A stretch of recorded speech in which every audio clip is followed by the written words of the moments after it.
Live from Dallas-Fort Worth, this is WFAA News. Political leaders today are reflecting on the life and legacy of former Vice President Dick Cheney, who just passed away at 84 years old.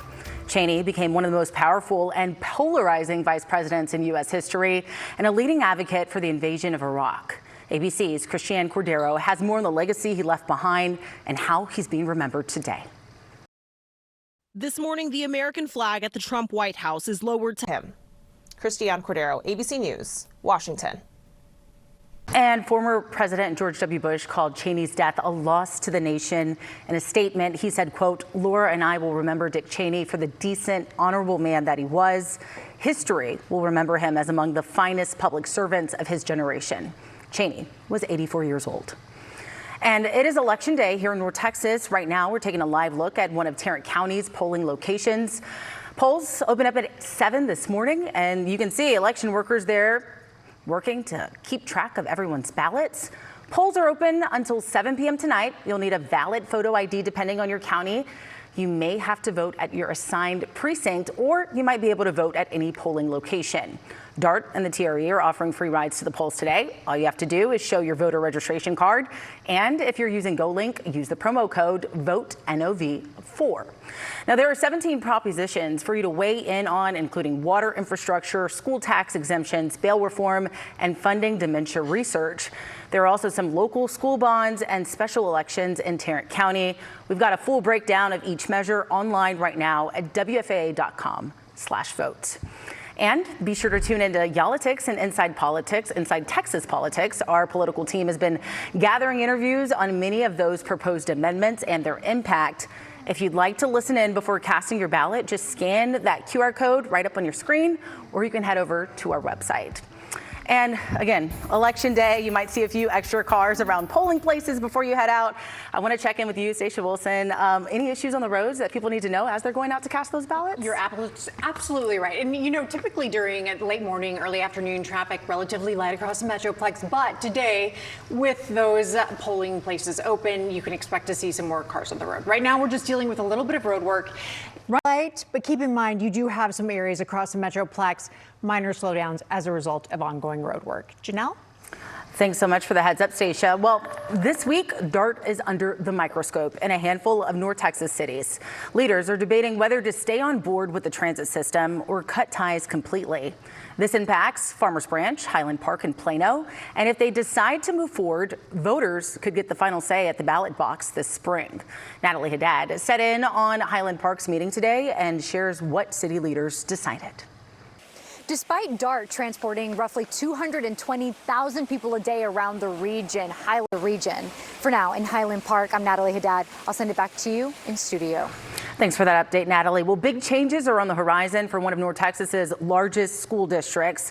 The state is poised to take over after years of failing grades, and tonight, district leaders are facing more questions than answers. Chris Sadeghi is at the administration building where the district is trying to navigate all of this uncertainty. Any day now, we expect an announcement from the TEA with the details of their... I'm Chris Sadeghi. Now back to you. Thanks, Chris. Well, North Texans are stepping up to help their neighbors, especially as the government shutdown is keeping families from getting critical services like SNAP. And part of that is a fresh twist on those little free libraries you see in neighborhoods.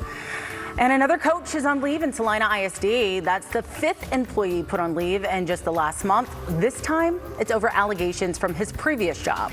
We'll explain what's happening.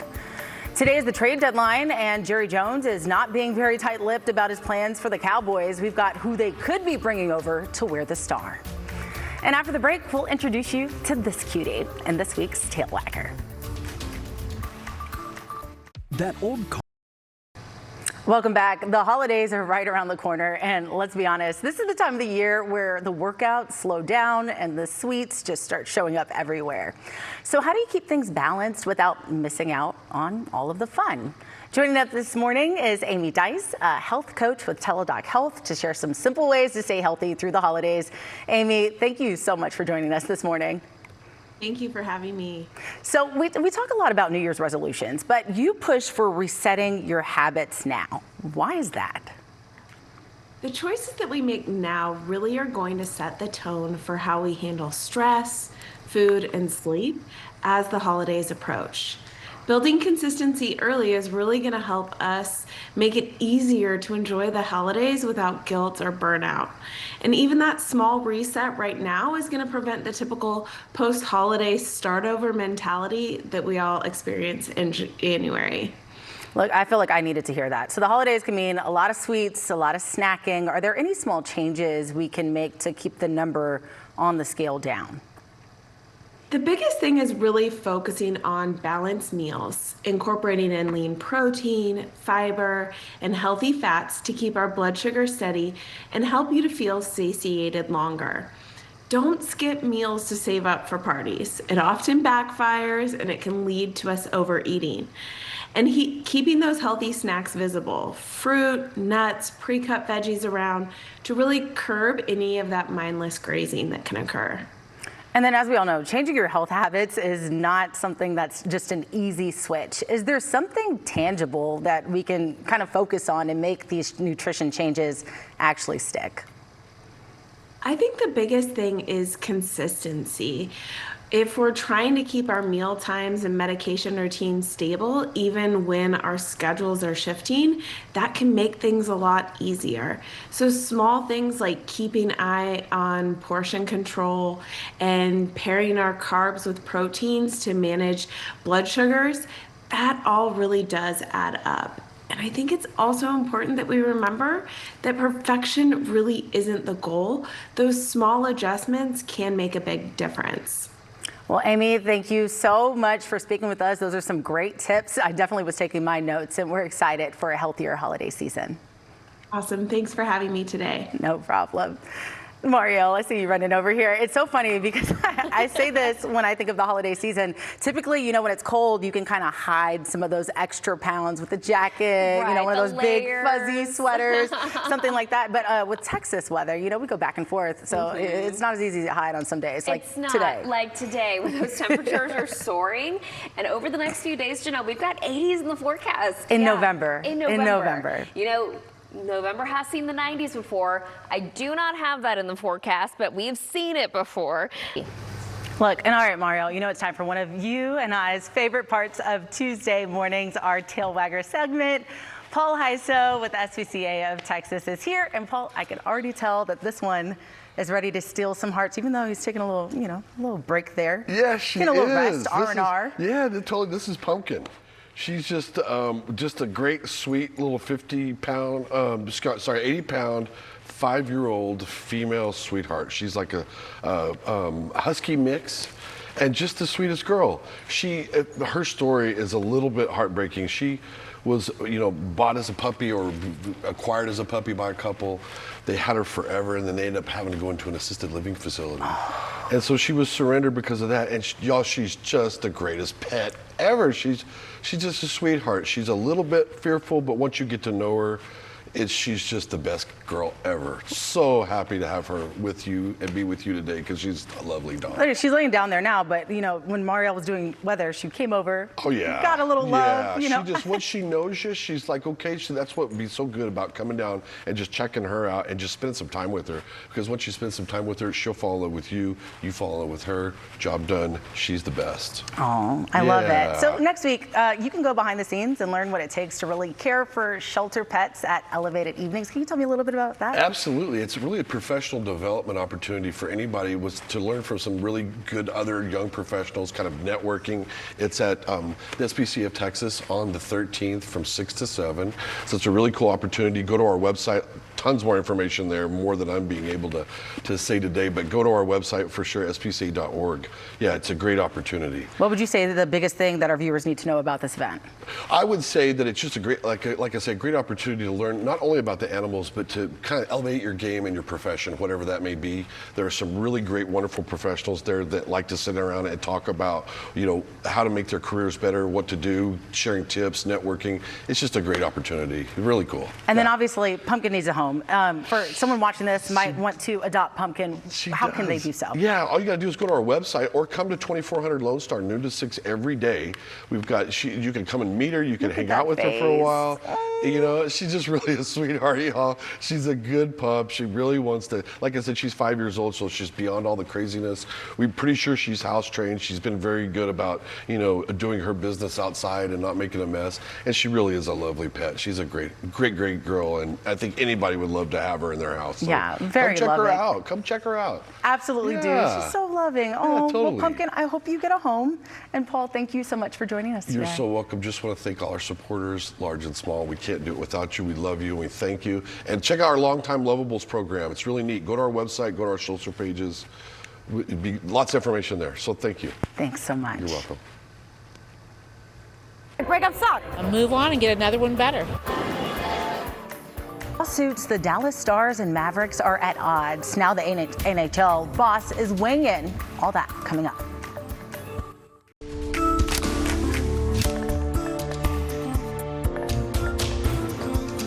Welcome back. It's time for your Midday Minute. One of the biggest names in competitive cheerleading is facing its toughest challenge. Plano-based Cheer Athletics just filed for bankruptcy 1 day before a jury was set to hear from two sisters who claim a former coach abused them.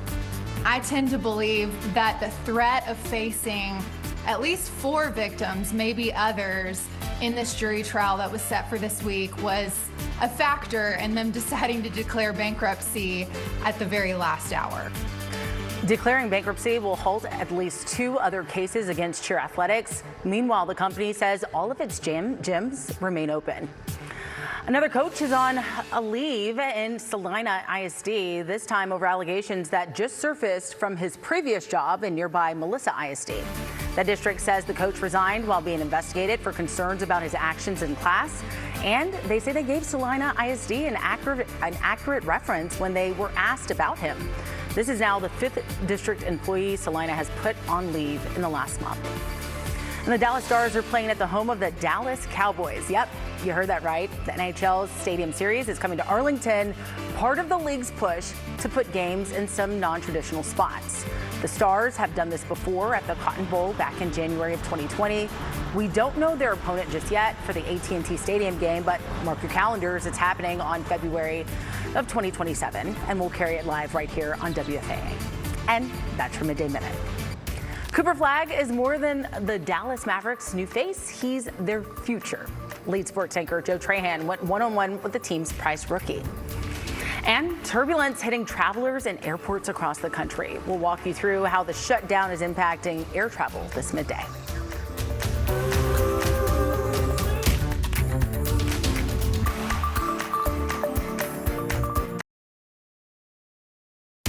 Live from Dallas-Fort Worth, this is WFAA News. Well, happy Election Day, and thanks for sticking with us for the second half of Midday. I'm Janelle Ford. Flight delays tied to air traffic controller shortages are still causing headaches across the country as the government shutdown drags on. It is just 1 day shy of becoming the longest shutdown on record. I do have some good news for North Texas travelers, though. So far, no major issues are being reported at DFW International or Dallas Love Field. But it is a different story in other parts of the country. Many airports are seeing longer lines and more delays. Yesterday, wait times at Houston's Bush Intercontinental Airport were about 3 hours. And it's not just about getting to your destination, it's about the safety of the planes themselves. We're seeing the risk build, and tomorrow will be less safe than today. You cannot continue to run a system where no one is paid. Now, Transportation Secretary Sean Duffy continues to tell traffic controllers to get back to work. Many are calling in sick in protest over working without pay, while others are taking time off to pick up other jobs until government paychecks start again. And of course, we've been keeping close tabs on the skies, but we're also keeping an eye on our roads as well. We've got Stacia Wilson here with us to walk us through how traffic is shaping up this midday. Should drivers expect a headache, or is it one of those easy ride kind of days? So I think really the only thing you're going to run into, and this will just be a small group of people, some road construction here and there. These backups, though, are relatively minor. I'm also going to talk about some road And get on your way and continue south on 75. All right, Janelle. Thanks so much for that heads up, Stacia. Well, as the limbo continues with SNAP benefits, neighbors in North Texas are doing what they can to make sure families are fed. If you've ever seen these little free libraries in your neighborhoods or parks, The shelves are normally filled with books. You can give one or take one. It's all about sharing and generosity. Well, now some neighbors in Dallas and Richardson are transforming their little libraries into little pantries, putting non-perishable foods inside instead of books because of the shutdown. It's nice because you don't have to sign up for anything. You can just drop off, pick up, come and go, and it's kind of like a neighborhood feel. I'm hoping that it will help the community and that our neighbors won't go hungry. And they say they want to spread the word so that anyone with a free little library can temporarily make theirs a little pantry. They're hoping to give some relief to those furloughed and unpaid federal workers until SNAP resumes and the shutdown ends. And more than 3 million Texans are relying on these SNAP benefits right now. That's why we've got this QR code up on your screen. Scan it now to find a list of local businesses working to help you. Everything from food banks to restaurants and nonprofits. Our team will be constantly updating this list as the shutdown continues. And millions of Americans will soon be paying more for health insurance. That's because starting next year, insurance companies on the Affordable Care Act will be charging more for coverage. Insurance companies on the ACA are raising premium costs by an average of roughly 26% in 2026. More than 24 million people get their health insurance through the ACA, and roughly 92% of them receive federal tax credits to help lower their monthly cost. But those healthcare subsidies are at the center of a battle on Capitol Hill, and they're set to expire at the end of this year.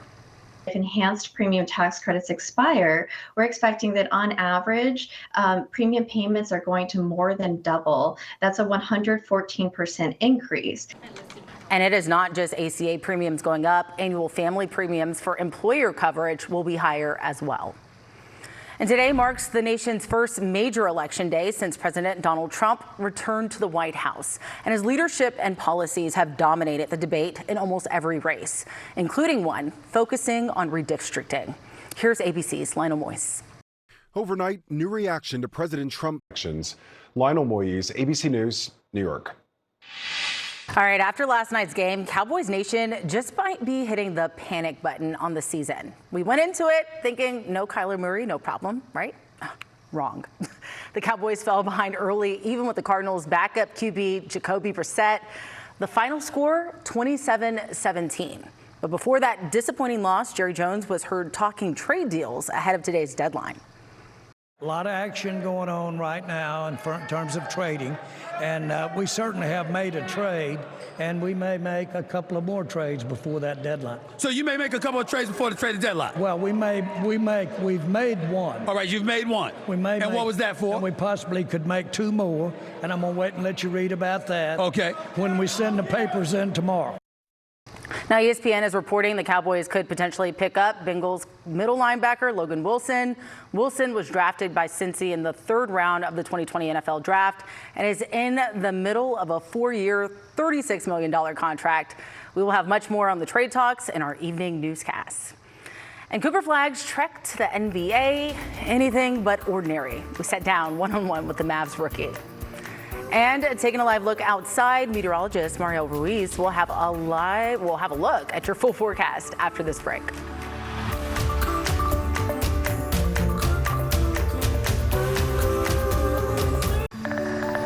Well, welcome back. We've been talking about it being election day throughout the show. And if you're headed out to cast those ballots, one thing Mario told me that you need to know is that it's pretty breezy out there. It's pretty breezy out there, but that shouldn't stop anyone from getting out and about. It really shouldn't make too much of an impact on your day, with the exception of maybe it rattling some pollen in the air. So might need the allergy medicine. Yeah, you definitely might need it today, especially if you've been suffering the last few days. We haven't seen a change in that. And generally when the wind, Welcome to Dallas, number 32,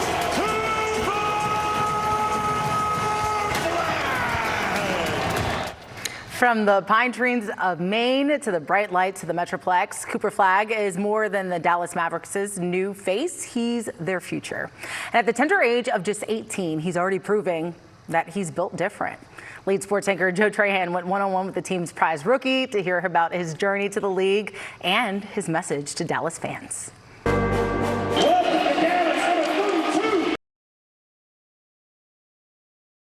Today, Tuesday. Then the 80s are back Wednesday through Saturday. The mornings won't be quite as chilly as this morning, but still cool enough to want to grab a light jacket, maybe a sweater in the mornings. You definitely won't need them for the afternoons.